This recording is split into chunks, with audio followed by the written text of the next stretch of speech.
नमस्कार, राम गुलाम राय online classes में आपका स्वागत है।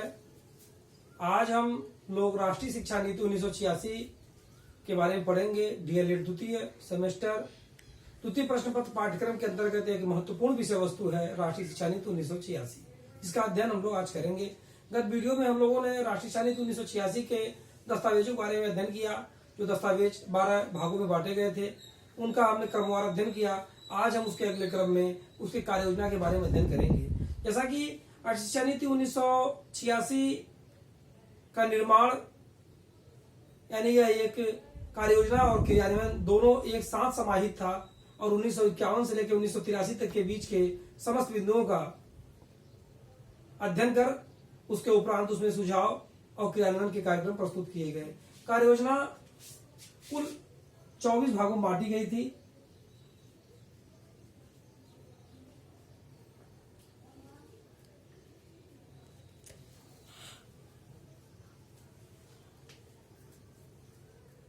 इसमें सबसे पहला आता है कार्य योजना में पूर्व बाल्यावस्था परिचर्या एवं शिक्षा।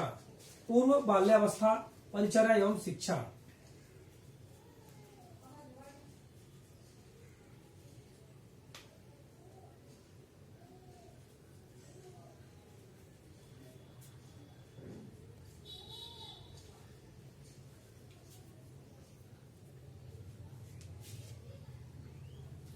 दूसरा था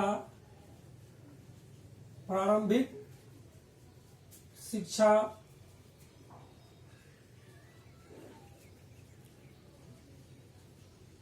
निरौपचारिक शिक्षा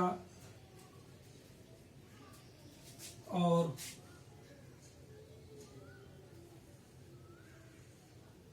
प्रारंभिक शिक्षा निरौपचारिक शिक्षा और ब्लैक बोर्ड योजना।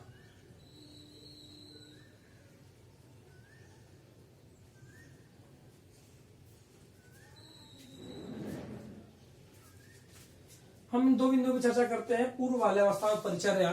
इसके अंतर्गत राष्ट्रीय शिक्षा नीति में यह तय किया गया कि स्वास्थ्य की देखभाल, एकीकृत बाल विकास योजनाओं, पूर्व प्राथमिक शिक्षा का विकास करना, उसका प्रसार करना तथा उसके विकास प्रसार करने में धनराशि की व्यवस्था करना।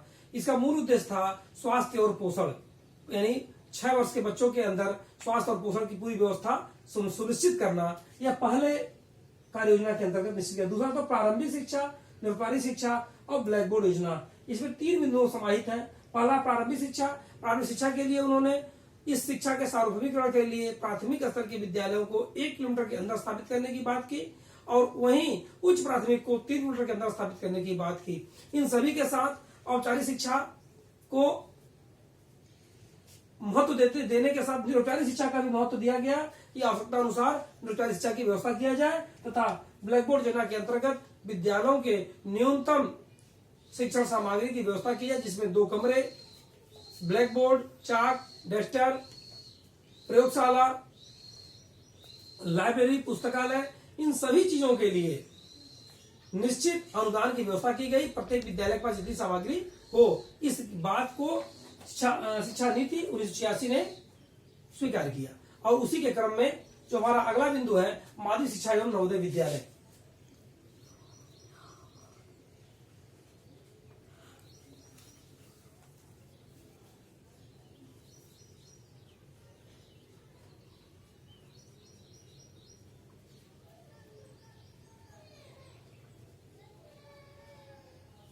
यहां पर जैसे ही प्रारंभिक शिक्षा का कार्यक्रम आगे बढ़ता है वैसे शुरू होता है माध्यमिक शिक्षा एवं नवोदय विद्यालय में।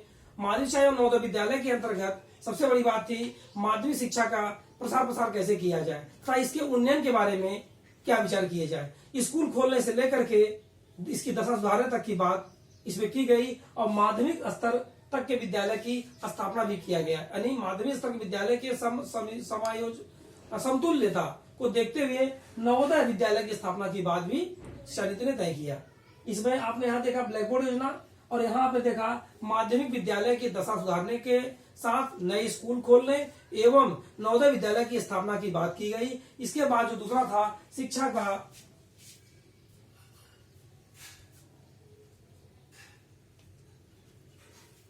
व्यवसायीकरण।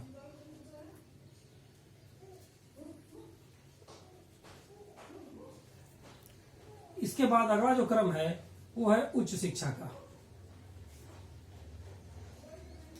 पहले हम चर्चा करेंगे शिक्षा का व्यवसायीकरण के बारे में। शिक्षा के व्यवसायीकरण के बारे में शिक्षा नीति में यह तय किया गया कि शिक्षा का जो व्यवसायीकरण है उसको ध्यान में रखते हुए माध्यमिक स्तर पर कार्य अनुभव को विशेष ध्यान दिया जाए और कार्य अनुभव के साथ साथ यह ध्यान दिया जाए कि व्यवसायिक पाठ्यक्रम हो और उस पाठ्यक्रम में उपेक्षित वर्गों के लिए अलग से व्यवस्था की जाए। यानी इसमें व्यवसायिक पाठ्यक्रम में सबसे महत्वपूर्ण बात क्या है, व्यवसायिक पाठ्यक्रम के साथ कार्य अनुभव का विशेष ज्ञान हो और उपेक्षित वर्गों के लिए भी अलग से विद्यालय की व्यवस्था की जाए। और उच्च शिक्षा में इन्होंने प्रवेश परीक्षाओं के माध्यम से प्रवेश को सुनिश्चित किया, साथ ही साथ यह भी निश्चित किया कि किस प्रकार से इसके पुनर्गठन की बात की जाए, शिक्षकों का पुनर्बोध हो, अर्थात पाठ्यक्रम का पुनर्गठन, शिक्षकों का पुनर्बोध, बौद्धिक पुनर्बोध हो और छात्रों का जो प्रवेश हो वह प्रवेश परीक्षा के माध्यम से हो। इसके बाद आता है मुक्त विश्वविद्यालय एवं संस्थान। मुक्त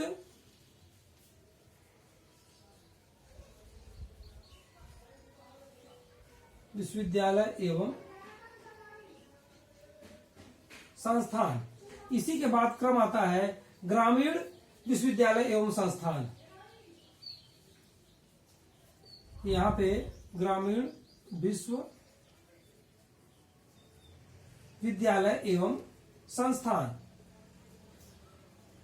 सबसे पहले हम बात करेंगे मुक्त विश्वविद्यालय संस्थान की। मुक्त विश्वविद्यालय संस्थान का जो महत्वपूर्ण काम था वह यह था, शिक्षा नीति में इस मुक्त विश्वविद्यालय संस्थान में इंदिरा गांधी मुक्त विश्वविद्यालय संस्थान को प्रसार पर विशेष ध्यान दिया जाए। साथ ही साथ मुक्त विश्वविद्यालय के खोलने के लिए इसमें नीतियां बनाई जाए जिससे मुक्त विद्यालय संस्थान और खुले और आगे बढ़े। इसके बाद जो दूसरी बात थी ग्रामीण विश्वविद्यालय की। ग्रामीण विश्वविद्यालय के अंतर्गत सबसे महत्वपूर्ण बात क्या थी, आप यहाँ देखेंगे कि ये मुक्त विश्वविद्यालय और ये ग्रामीण के अंतर्गत था क्या, ग्रामीण विश्वविद्यालय की संस्थान की स्थापना, केंद्रीय ग्रामीण शिक्षा परिषद का गठन। इसके अंदर सबसे बड़ी बात थी केंद्रीय ग्रामीण शिक्षा परिषद का गठन। ग्रामीण विश्वविद्यालय संस्थान के अंतर्गत केंद्रीय ग्रामीण शिक्षा परिषद का गठन करना सबसे महत्वपूर्ण था। ग्रामीण विश्वविद्यालय एवं संस्थाओं का पुनर्गठन किया जाए और साथ ही साथ इनको स्वायत्तता प्रदान की जाए, अर्थात स्वायत्तता प्रदान करने की बात भी समिति ने किया। इसके बाद जो हमारा अगला क्रम है वो तकनीकी एवं प्रबंध शिक्षा का है। तकनीकी एवं